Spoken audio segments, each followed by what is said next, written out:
میں درخواست کروں گا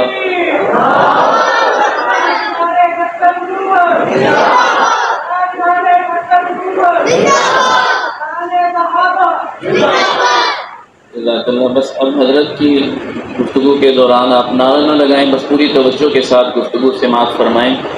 میں درخواست کروں گا حضرت استاد العلماء حضرت مولانا پروفیسر ڈاکٹر محمد الیاس فیصل صاحب دامت برکاتہم العالیہ سے کہ وہ اپنے قیمتی ملفوظات ارشاد فرمائیں۔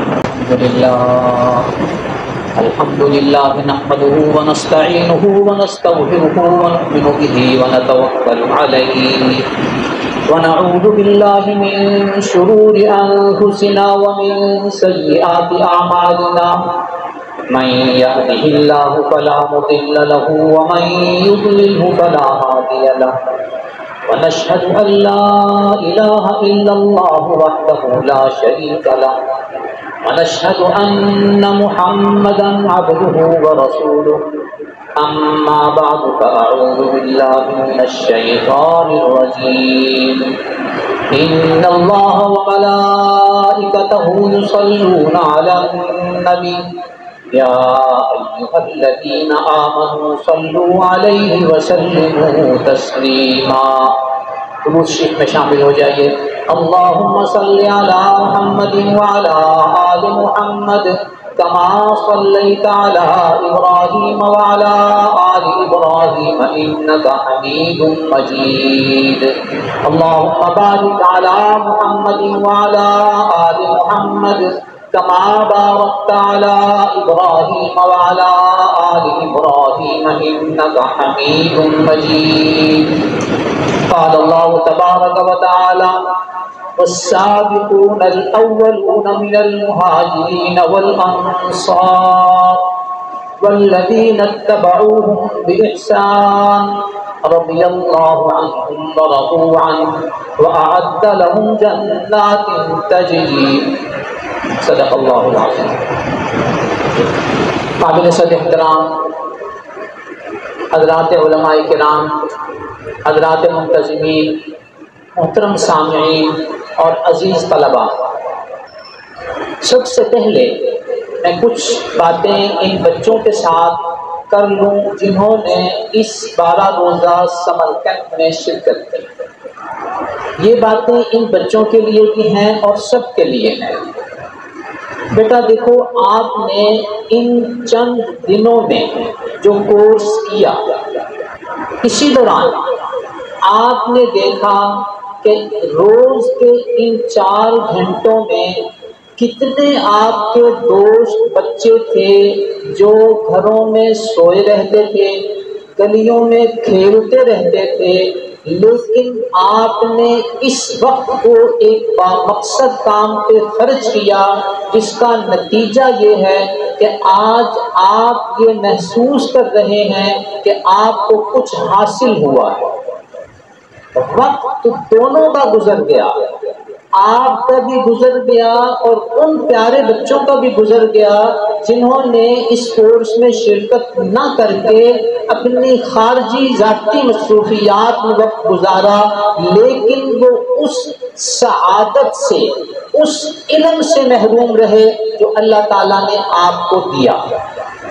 اس سے ہمیں یہ سبق ملتا ہے کہ اپنے وقت کو کسی بامقصد کام میں لگا دینا یہ اصل کامیابی ہے، وگرنہ وقت ہر طرح گزر جاتا ہے۔ لہذا آپ نے اس دوران جو کچھ سیکھا، اس پر میں آپ کو مبارکباد پیش کرتا ہوں۔ آپ کے اساتذہ اور منتظمین کو مبارکباد پیش کرتا ہوں۔ آپ کے والدین محترمین کو مبارکباد پیش کرتا ہوں جنہوں نے آپ کو اس بامقصد کام کے لیے فارغ کیا اور آپ کو بھیجا۔ اللہ تعالیٰ ان تمام حضرات کی کاوشوں کو قبول و منظور فرمائے۔ کورس مکمل ہو گیا، اب اگلا آپ کا پروگرام اور لائحہ عمل کیا ہونا چاہیے، یہ آپ کے ذہن میں ہونا چاہیے۔ پہلی بات تو یہ ہے کہ آپ نے اس محنت کے ساتھ جو کورس کیا، جو کچھ پڑھا، یہ پڑھ کے چھوڑ نہیں دینا، چھوڑ دیں گے بھول جائے گا، آپ نے اس کو یاد رکھنا ہے۔ یاد رکھنے کے مختلف طریقے ہیں۔ اگر تو آپ نے کچھ لکھا ہے تو اس کو پڑھتے رہا کریں، اور اگر نہیں لکھا تو اس کو یاد رکھنے کا بہترین طریقہ یہ ہے کہ آپ اپنے دوستوں سے، اپنے گھر والوں سے، اپنے بہن بھائیوں سے ان باتوں کا تذکرہ کرتے رہیں، اور ان کو یہ معلومات مذاکرے کے انداز میں کبھی کبھار کسی طرح سناتے رہیں۔ اس سے یہ علم آپ کا محفوظ رہے گا اور لوگوں تک پھیلے گا۔ یہاں ایک بات میں آپ کو خاص طور پہ اور تمام حضرات سامعین کو گوش گزار کر دوں کہ یاد رکھنے کا جو نظام ہے اس میں یہ ہے کہ اگر آپ کوئی لکھی ہوئی چیز پڑھ لیتے ہیں تو وہ آپ کے ذہن میں 20% تقریباً محفوظ رہتی ہے۔ اگر کوئی لکھی ہوئی کتاب پڑھی جائے تو کچھ دیر کے بعد اس کا 20% حصہ آپ کے ذہن میں محفوظ رہتا ہے۔ اگر کوئی چیز آپ سن لیتے ہیں تو اس بات کا تقریباً 30% حصہ آپ کے ذہن میں محفوظ رہتا ہے، لیکن جو بات آپ بول دیتے ہیں اس کا 70% حصہ آپ کے ذہنوں میں محفوظ رہتا ہے۔ لہذا جب آپ اپنا یہ سبق اپنے دوستوں کو، بہن بھائیوں کو، گھر والوں کو سنائیں گے تو اس کا 70% حصہ تقریباً آپ کے ذہن میں محفوظ رہے گا، اور جب بار بار سنائیں گے تو تقریباً 100% حصہ آپ کے ذہن میں محفوظ ہو جائے گا۔ تو آپ نے یہ جو محنت کی ہے اس محنت کو محفوظ رکھنے کا جو طریقہ ہے وہ میں نے آپ کی خدمت میں عرض کر دیا۔ اب اگر آپ کے بولنے سے آپ کے ذہن میں وہ باتیں 70% محفوظ رہ جاتی ہیں تو یہ بولنا اتنا مؤثر ہے، اتنا اثر انداز ہے کہ اگر ہم بولتے ہیں تو سننے والے پر اس کا کیا اثر ہوتا ہے۔ ہم اچھا بولتے ہیں، اچھا اثر ہوتا ہے، کسی کو غلط بولتے ہیں اس کے ذہن کو تکلیف ہوتی ہے، کسی کو تانے دیتے ہیں، خدا نخواستہ کسی کو گالی دیتے ہیں، اس کی جو دل آزاری ہوتی ہے، اس کا تناسب بھی ہمارے ذہنوں میں رہنا چاہیے کہ یہ بولنا کتنا اہم ہے، با مقصد ہے تو مفید ہے، بے مقصد ہے تو ہمارے لیے بھی نقصان دہ اور ان کے لیے بھی تکلیف دے جن کو ہم نے یہ باتیں کہی ہیں۔ نبی اکرم صلی اللہ علیہ وسلم نے ارشاد فرمایا کہ یہ تمہاری زبان کی بولی ہوئی جو کھیتیاں ہیں یہ بہت سارے لوگوں کو جہنم میں لے جائیں گی۔ اللہ تعالی ہمیں اس سے محفوظ فرمائے اور ہمیں بولنے سے پہلے سوچنے کی توفیق عطا فرمائے کہ جو بول رہا ہوں یہ کیا ہے۔ دیکھیں بولنا اتنا اثر انداز ہے کہ ایک بول بولا تو حرام لڑکی آپ کے لیے حلال ہو گئی، نکاح میں آپ نے کہا کہ مجھے قبول ہے، ایک بول سے اتنا بڑا اثر پڑ گیا۔ اور خدا نخواستہ اگر کسی نے غلط بول بول دیا اپنی اسی بیوی کے لیے تو وہی حلال بیوی اس کے لیے حرام ہو جائے گی۔ یہ بول اتنا اثر انداز ہے۔ جب یہاں آج بول کا تذکرہ ہوا، ایک بات میں اپنے تمام احباب کے سامنے رکھ دوں کہ خدا نخواستہ اگر کسی گھر میں کوئی اونچ نیچ، کوئی اتار چڑھاؤ ہو جائے اور مجبوراً آپ کو کچھ بولنا پڑ جائے تو شریعت یہ کہتی ہے کہ ایک ہی دفعہ میں تینوں بول نہ بول دو، ایک دفعہ میں ایک بول بولو، ایک مہینہ سوچو، پھر اگر تمہارا جی چاہے تو اس ایک سے رجوع کرنے کا حق تمہارے پاس ہے۔ اگر پھر بھی تم نے وہ دوسرا بول بولنا ہے تو دوسرے مہینے میں دوسرا بول بول سکتے ہو، پھر بھی تمہارے پاس حق ہے کہ اب بھی اگر رجوع کرنا چاہو تو کر سکتے ہو۔ لیکن اگر تم نے ایک ہی دفعہ میں 3 بول بول دیے تو پھر نتیجہ یہ ہوگا کہ وہ حلال بیوی ہمیشہ کے لیے حرام ہو جائے گی، اور آپ پھر بہانے ہیلے ڈھونڈتے پھریں گے، کیونکہ ہم نے شریعت کے بتائے ہوئے اس طریقے اور اصول کو نہیں اپنایا جو بتایا گیا تھا۔ لہذا خدا نخواستہ اگر کوئی ایسی بات کہنی پڑ جائے تو سوچ سمجھ کے بولنی ہے، اور مجبوری ہو تو ایک بولنی ہے، اس سے زیادہ نہیں بولنا، پھر سوچنا ہے تاکہ رجوع کا حق حاصل رہے۔ اس لیے یہ بولنا بیٹا سب کے لیے، آپ کے لیے، بڑوں کے لیے، ہمارے لیے بہت اہم ہے، ہمیں سوچ کر بولنا ہے۔ محترم سامعین، آج کی ہماری نشست کا موضوع حضرات صحابہ کرام رضوان اللہ تعالی علیہم اجمعین اور حضرات اہل بیت رضوان اللہ تعالی علیہم اجمعین ہے۔ آج ہمیں ان دونوں حضرات کے بارے میں اہل سنت والجماعت کا موقف قرآن و حدیث کی روشنی میں آپ کے سامنے رکھنا ہے۔ اللہ رب العزت نے اپنے قرآن کریم میں ان حضرات کے بارے میں بہت کچھ ارشاد فرمایا، ان میں سے ایک وہ آیت ہے جو میں نے آپ کے سامنے تلاوت کی، والسابقون الاولون من المہاجرین والانصار، وہ سبقت لے جانے والے ایمان لانے میں، چاہے مہاجرین میں سے ہوں یا انصار میں سے ہوں، والذین اتبعوہم باحسان، اور جو ان کی اتباع کریں احسان کے ساتھ، اخلاص کے ساتھ، اللہ ان کو کیا انعام دیں گے؟ رضی اللہ عنہم، اللہ ان سے راضی ہو گیا، وَرَضُوا عَنْهُ، اور وہ بھی اللہ سے اس انعام پر راضی ہو گئے، وَأَعَدَّ لَهُمْ جَنَّاتٍ تَجْرِي، اور اللہ تعالیٰ نے ان کے لیے انعام کے طور پر ایسی جنتیں تیار کی ہیں جو قیامت کے دن ان کو عطا ہوں گی۔ صحابی کہتے کسے ہیں؟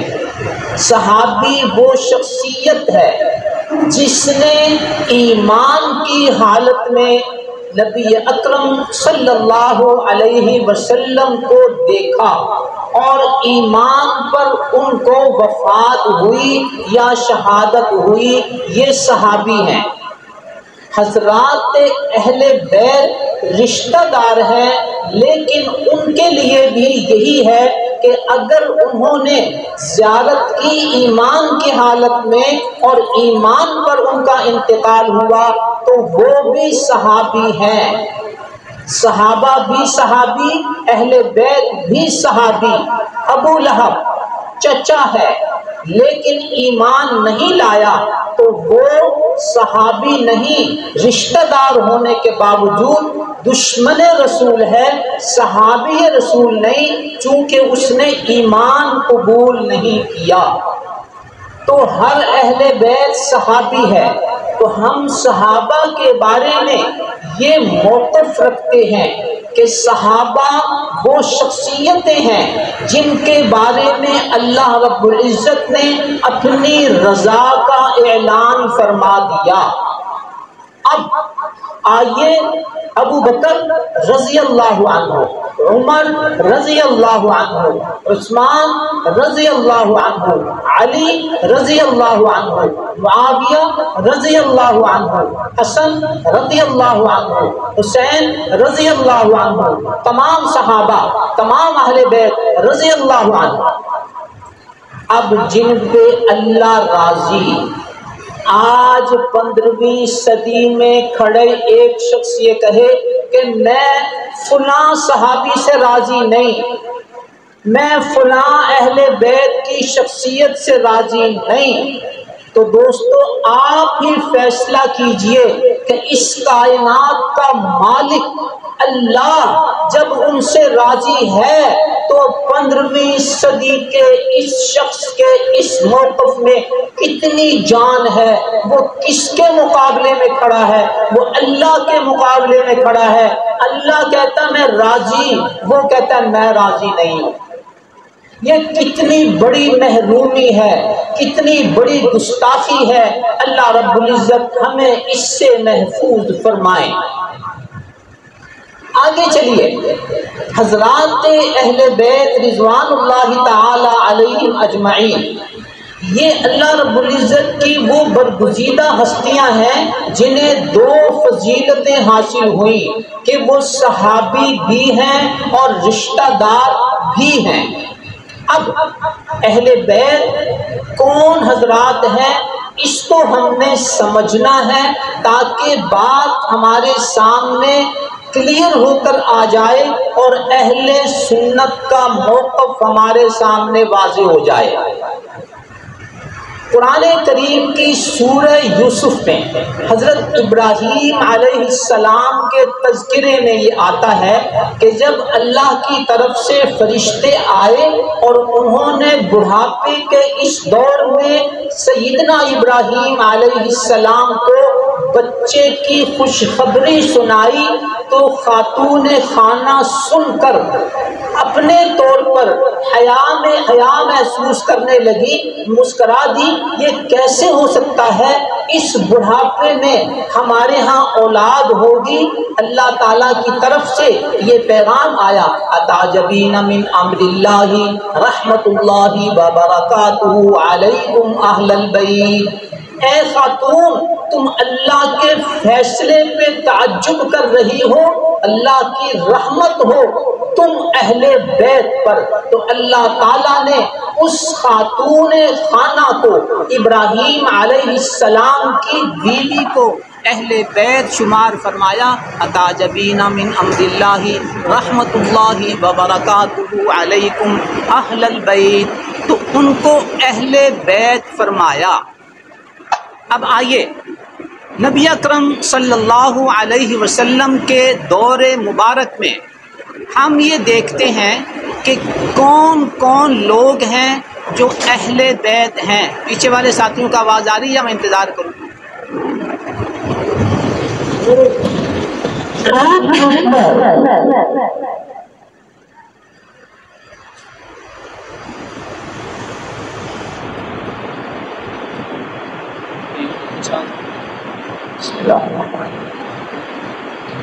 سب سے پہلے قرآن کریم کی سورہ احزاب میں اللہ رب العزت نے نبی اکرم صلی اللہ علیہ وسلم کی ازواج مطہرات کو مخاطب کرتے ہوئے، ان کا تذکرہ کرتے ہوئے، یا ایھا النبی قل لازواجک، اے نبی اپنی بیویوں سے یہ ارشاد فرما دیجئے، یا نساء النبی، اے نبی کی بیویوں۔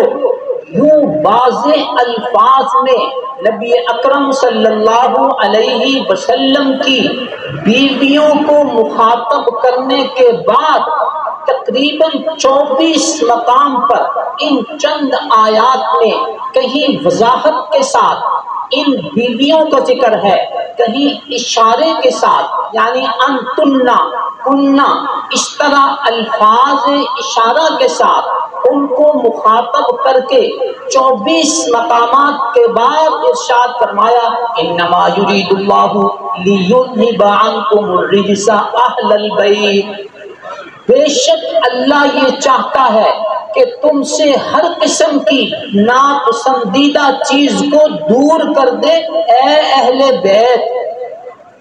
انما یرید اللہ لیذھب عنکم الرجس اہل البیت، اے اہل بیت، اللہ یہ چاہتے ہیں کہ تم سے ہر قسم کی ناپسندیدہ چیز کو دور کر دے۔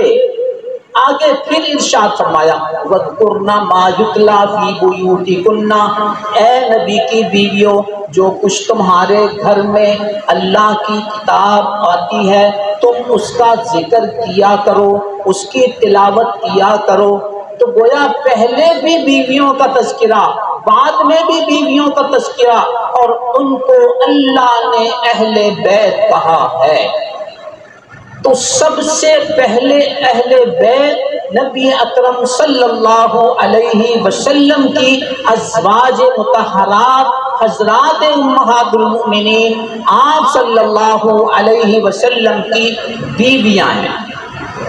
دوسرے نمبر پر ایک دفعہ نبی اکرم صلی اللہ علیہ وسلم نے سیدنا علی رضی اللہ تعالی عنہ کو اپنے ایک طرف بٹھایا، سیدہ فاطمہ رضی اللہ تعالی عنہا کو دوسری طرف بٹھایا، اور حسنین کریمین کو اپنے سامنے بٹھایا، اور ایک چادر اوڑھ کر اللہ کے حضور یہ درخواست کی، اللہم ہؤلاء اہل بیتی، اے اللہ یہ بھی میرے اہل بیت ہیں، فاذھب عنہم الرجس، اے اللہ ان سے بھی ہر قسم کی ناپسندیدہ چیزوں کو دور کر دے، اللہم ہؤلاء حق، اے اللہ یہ بھی اہل بیت کے لقب کے زیادہ حقدار ہیں، لہذا ان کو بھی نبی اکرم صلی اللہ علیہ وسلم نے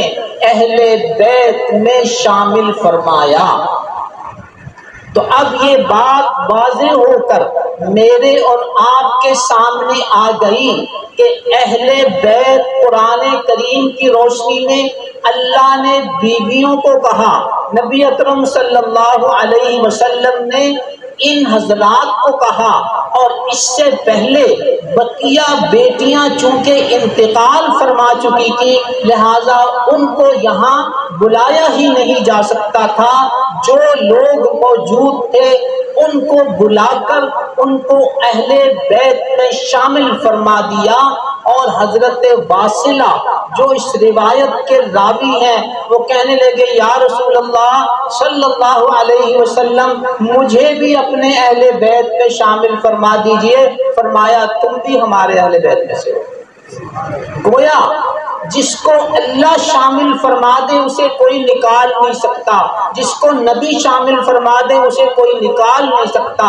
ایک موقع آیا، غزوہ خندق ہے، سیدنا سلمان فارسی رضی اللہ تعالی عنہ فارس کے علاقے سے رہنے والے ہیں، مسلمان ہو کر مدینہ منورہ تشریف لائے ہیں، محبت کا یہ عالم ہے کہ مہاجرین بھی ان سے بہت محبت کرتے ہیں، حضرات انصار بھی ان سے بہت محبت کرتے ہیں۔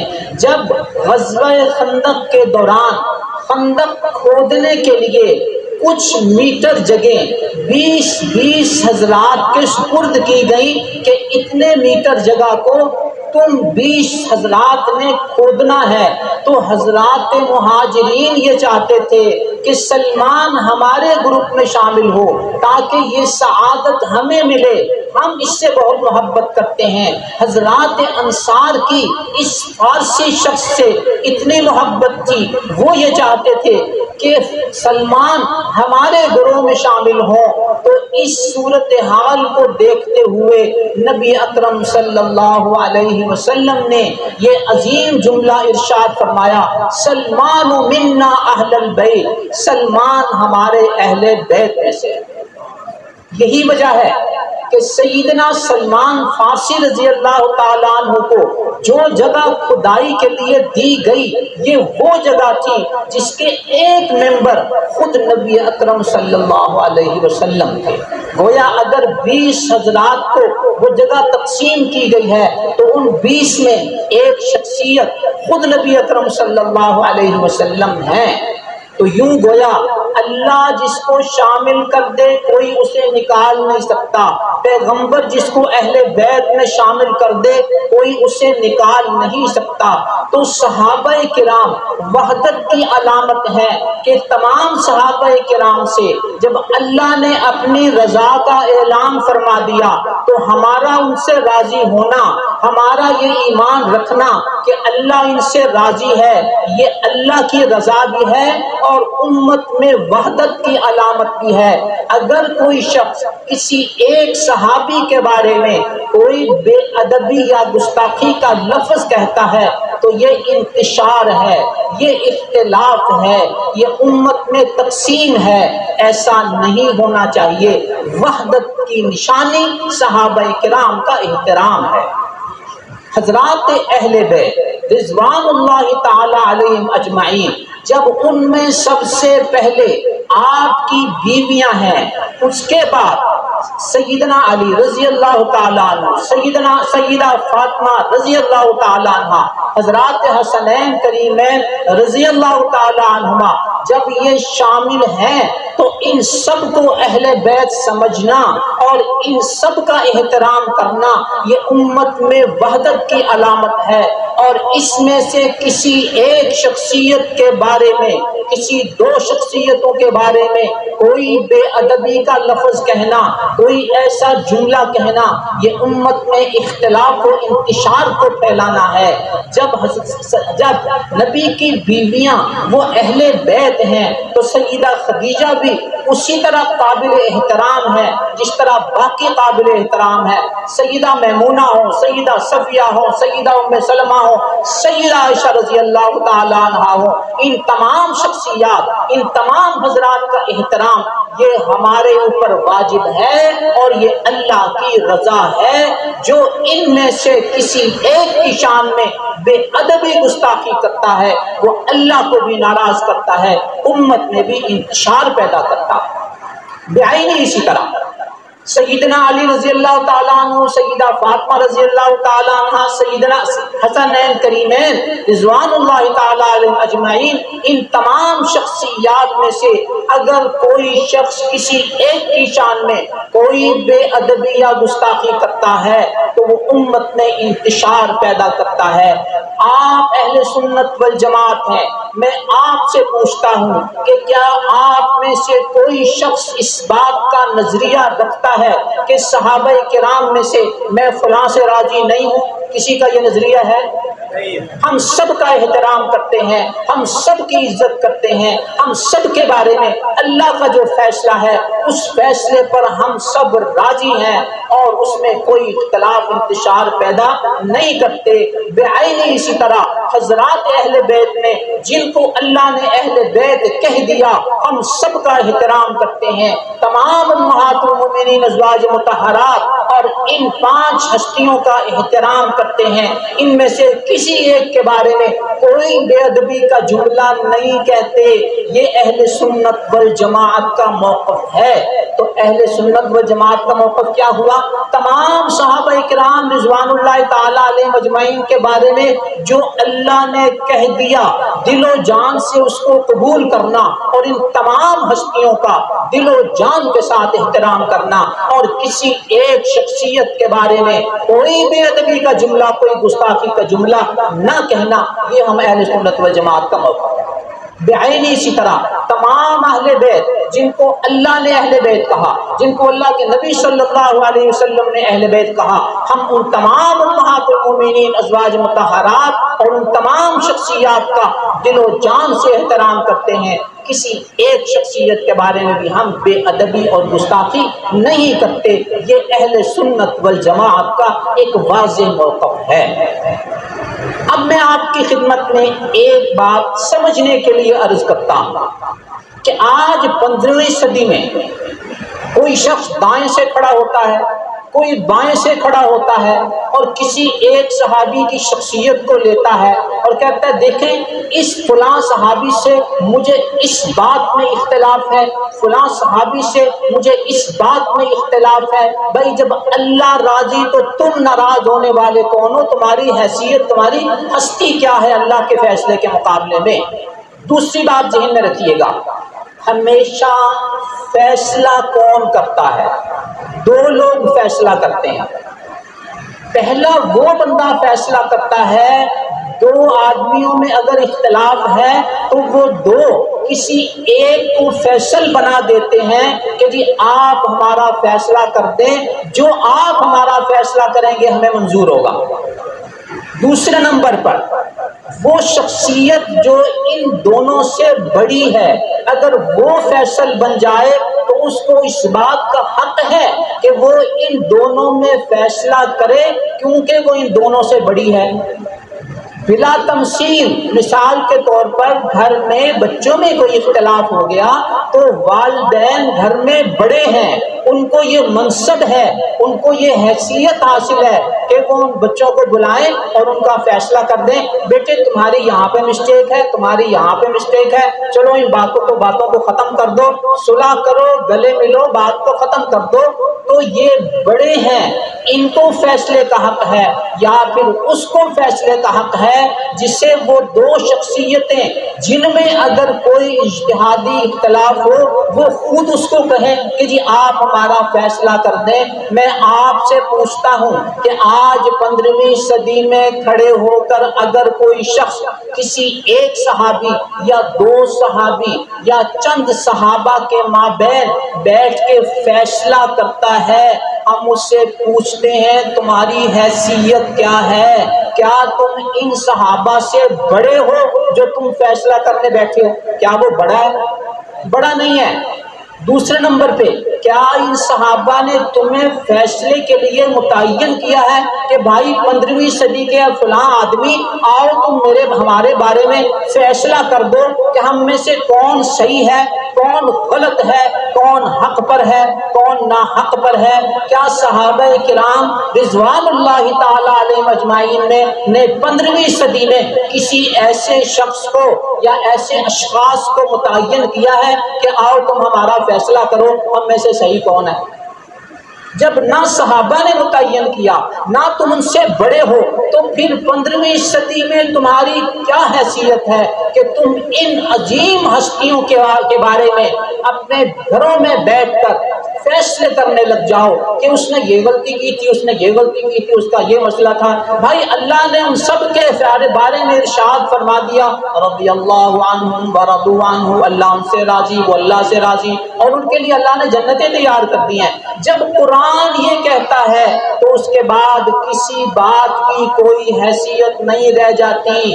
آج خاص طور پہ سیدنا معاویہ رضی اللہ تعالی عنہ جو جلیل القدر صحابی ہیں، ان کی شخصیت کو نشانہ بنا کر اس طرح کی بے ادبیاں اور گستاخیاں کی جا رہی ہیں، ان سب کو آپ اسی پوری گفتگو کے تناظر میں دیکھیے جو میں نے آپ کے سامنے رکھی ہے کہ اس گفتگو کی، اس تنقید کی، اس بے ادبی کی کیا حیثیت رہ گئی اللہ کے فیصلے کے مقابلے میں اور اللہ کی جنتوں کے مقابلے میں، اور فیصل بننے کا جو معیار ہے اس لحاظ سے کیا حیثیت ہے اس تنقید کی، اس بے ادبی اور گستاخی کی؟ جب کوئی حیثیت نہیں ہے تو میں اپنے نوجوانوں سے، اپنے بزرگوں سے یہ گزارش کرتا ہوں کبھی ایسی باتوں کے پیچھے نہ پڑیے اور ان اصولوں کو ہمیشہ اپنے پیش نظر رکھیے جو اللہ نے آپ کو بتا دیے، جو اللہ کے رسول صلی اللہ علیہ وسلم نے آپ کو بتا دیے۔ یہ ہمارا موقف ہے، یہ ہمارا عقیدہ ہے، یہ امت کی وحدت ہے، یہ اتحاد ہے، اور اس کی مخالفت کرنا یہ انتشار ہے اور امت کو توڑنا ہے۔ اللہ ہمیں آپ کو اس گستاخی بے ادبی سے ہمیشہ کے لیے محفوظ رکھے تاکہ ہمارے ایمان محفوظ رہیں اور ہم اللہ کے حضور اس حالت میں پیش نہ ہوں کہ اللہ کہے میں راضی تھا، تم کون ہوتے ہو ناراض ہونے والے؟ کہیں اللہ ہم سے ایسا سوال نہ کر لے۔ اللہ ہمیں ایسی باتوں سے، ایسی لوگوں کی باتیں سننے سے، ایسی لوگوں کے پیچھے چلنے سے اللہ ہماری حفاظت فرمائے۔ سیدنا معاویہ رضی اللہ تعالی عنہ کا تذکرہ ہوا۔ مولانا نے اپنی گفتگو میں مدینہ منورہ کا تذکرہ کیا۔ میرا جی چاہتا ہے کہ میں ایک نادر واقعہ آپ حضرات کے گوش گزار کروں کہ یہ کتنے عظیم لوگ تھے۔ آپ کے علم میں ہے کہ سیدنا معاویہ رضی اللہ تعالی عنہ کی حکومت کا جو دارالحکومت ہے وہ سوریہ، آج کے جسے شام کہتے ہیں، شام کا شہر دمشق، یہ ان کا دارالحکومت تھا۔ انہوں نے اپنے دارالحکومت کے باسیوں کے لیے پانی کا ایسا انتظام فرمایا کہ تمام گلیوں محلوں میں ہر شخص کو اس کے گھر کے قریب پانی دستیاب ہو۔ آج ہم اس کو سرکاری پانی کہتے ہیں نا، کہ سرکاری نلکے ہمارے اندر لگ گئے، لیکن اس وقت جو نظام تھا وہ یہ تھا کہ ایسا پائپ سسٹم بچھا دیا گیا کہ وہ پانی زیر زمین گزر رہا ہے، اور جگہ جگہ پہ اس کے اوپن پوائنٹس ہیں، جس نے بھی پانی لینا ہے وہ وہاں بالٹی ڈول کوئی چیز ڈالتا ہے اور پانی نکال کے اپنی ضرورت پوری کر لیتا ہے۔ یوں دمشق کی گلیوں محلوں میں ہر شخص کے گھر کے پاس سے پانی کی دستیابی کا جب انتظام ہوا تو سیدنا معاویہ رضی اللہ تعالی عنہ نے ایک عجیب بات اپنے مدینے کے گورنر کو ارشاد فرمائی۔ فرمانے لگے، مجھے حیا محسوس ہوتی ہے کہ دمشق کے لوگ اپنے گھروں کے پاس سے پانی پئیں اور مدینے کے لوگوں کو پانی لینے کے لیے باہر دور جانا پڑے، لہذا مدینے کے لوگوں کے لیے بھی ایسا انتظام کرو جیسا میں نے دمشق میں کر دیا، کہ ہر شخص کو ہر گلی میں ہر محلے میں اس کے گھر کے پاس پانی دستیاب ہو۔ آپ کے علم میں ہوگا، جو حضرات وہاں تشریف لے جا چکے، جن کی حاضری ہو چکی، مدینہ منورہ کا مزاج نظام ایسا ہے کہ قباء کا علاقہ، جہاں مسجد قباء ہے، جسے آپ دیکھتے بھی ہیں سنتے بھی ہیں، جس کی فضیلت بھی آپ کے علم میں، مسجد قباء کا علاقہ یہ اونچا ہے۔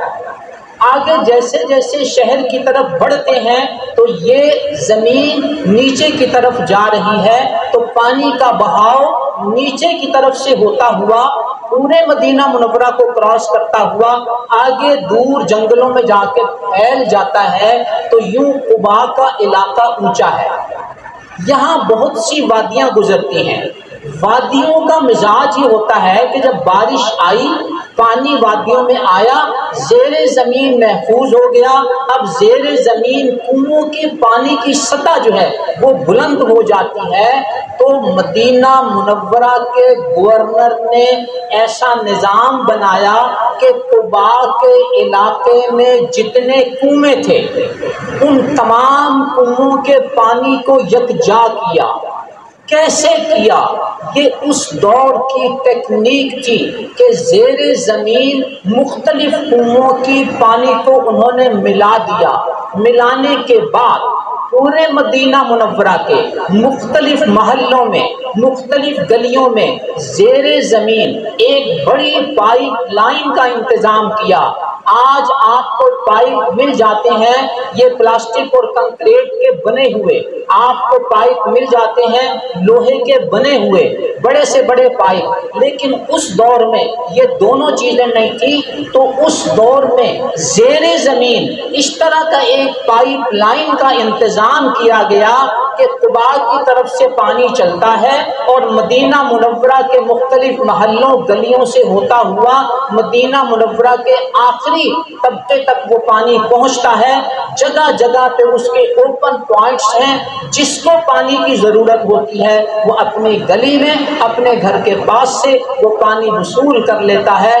یہ تحفہ تھا سیدنا معاویہ رضی اللہ تعالی عنہ کا، یہ محبت تھی سیدنا معاویہ رضی اللہ تعالی عنہ کی اہل مدینہ کے ساتھ، اور اہل مدینہ کے ساتھ محبت مدینے والوں کی وجہ سے ہے۔ تو یہ دیکھیں کتنا بڑا مقام، کتنا بڑا ذوق سیدنا معاویہ رضی اللہ تعالی عنہ کا۔ تو یوں ان حضرات نے امت کے لیے اتنی خدمات پیش کی کہ جس سے اللہ بھی راضی، اللہ کے رسول بھی راضی، اللہ کی مخلوق بھی راضی۔ اور آپ 15ویں صدی میں آج بیٹھ کے اللہ معاف فرمائے ہم تنقید کر رہے ہوتے ہیں سیدنا معاویہ رضی اللہ تعالی عنہ کی شخصیت کے بارے میں۔ اللہ ہماری حفاظت فرمائے۔ آگے چلتے ہیں۔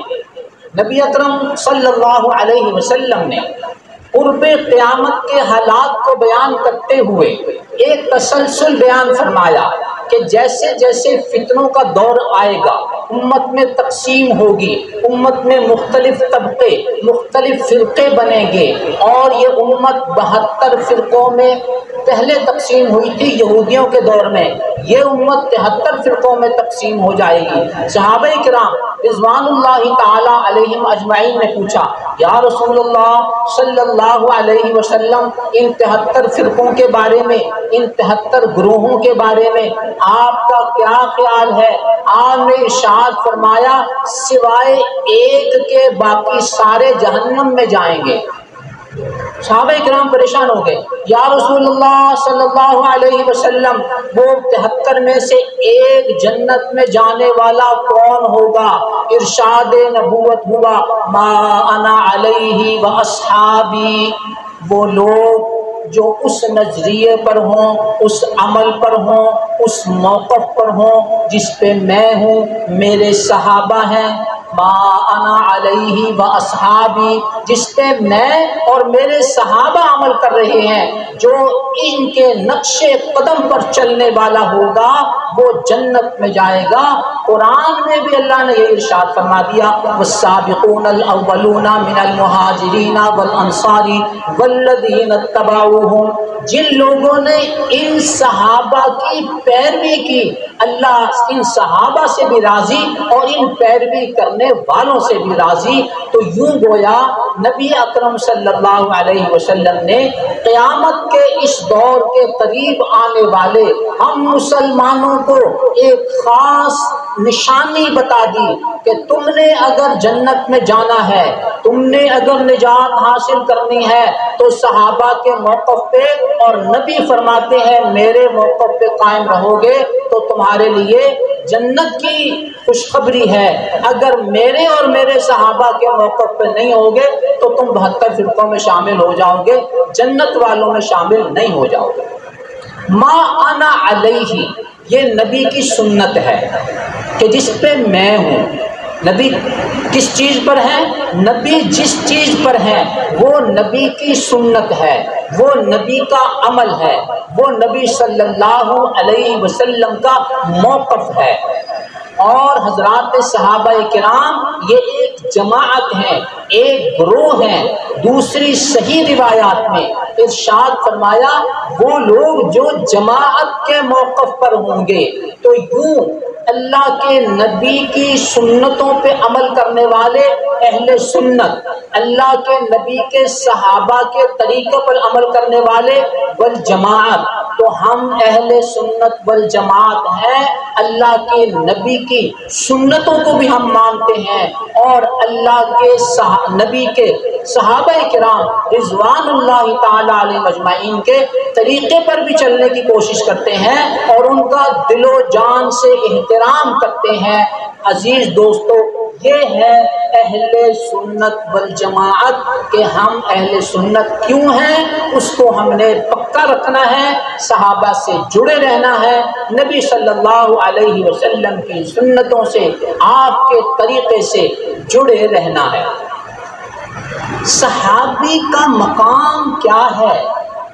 صحابی کا مقام یہ ہے کہ اللہ کی اس مخلوق میں سب سے افضل ہستیاں وہ حضرات انبیاء ہیں۔ پورے انسانوں میں، جنوں میں سب سے افضل ہستیاں اللہ کے انبیاء ہیں، اور ان تمام انبیاء میں سب سے افضل ہستی نبی اکرم صلی اللہ علیہ وسلم ہیں، جو سید الانبیاء ہیں، جو امام الانبیاء ہیں، جو فخر انبیاء ہیں۔ یہ سب سے افضل ہستی، یہ پہلا وہ طبقہ ہے جو اللہ کی اس مخلوق میں افضل ترین طبقہ ہے۔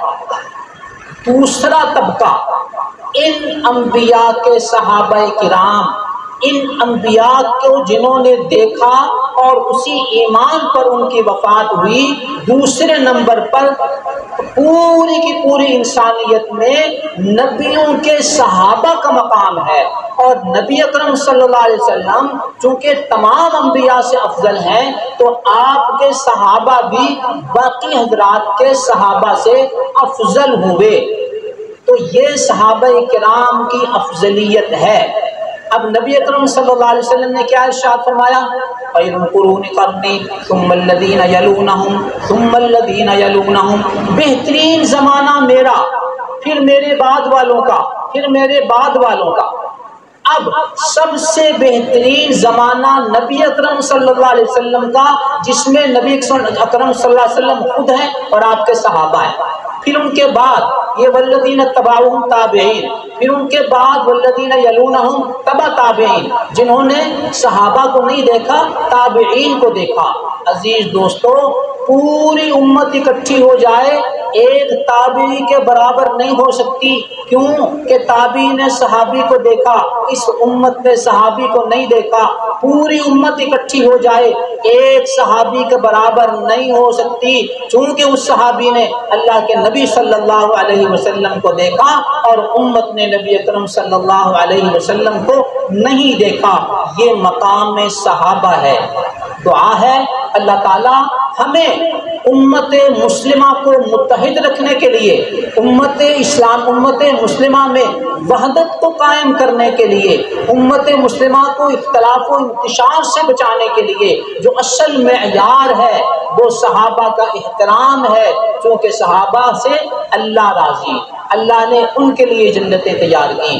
امت میں وحدت اور اتحاد کا معیار تمام حضرات اہل بیت کا احترام، جس میں آپ صلی اللہ علیہ وسلم کی بیویاں امہات المؤمنین بھی ہیں اور سیدہ فاطمہ، سیدنا علی، سیدنا حسنین کریمین رضوان اللہ تعالی علیہ اجمعین بھی ہیں۔ تو آج اگر ہم نے اپنی نجات کا سامان بنانا ہے تو ان تمام صحابہ کا، اہل بیت کا احترام کرنا ہے، ان کے نقش قدم پر چلنا ہے اور ان کے بارے میں خود بھی کسی قسم کے بے ادبی کے تصور سے بھی بچنا ہے اور اپنے بہن بھائیوں، بیٹوں، اولاد کو بچانا ہے، ایسے لوگوں سے بچانا ہے جو بے ادبیاں اور گستاخیاں کرتے ہیں۔ اللہ تعالی ہمیں اس کی توفیق عطا فرمائے، آمین۔ وآخر دعوانا ان الحمدللہ رب العالمین۔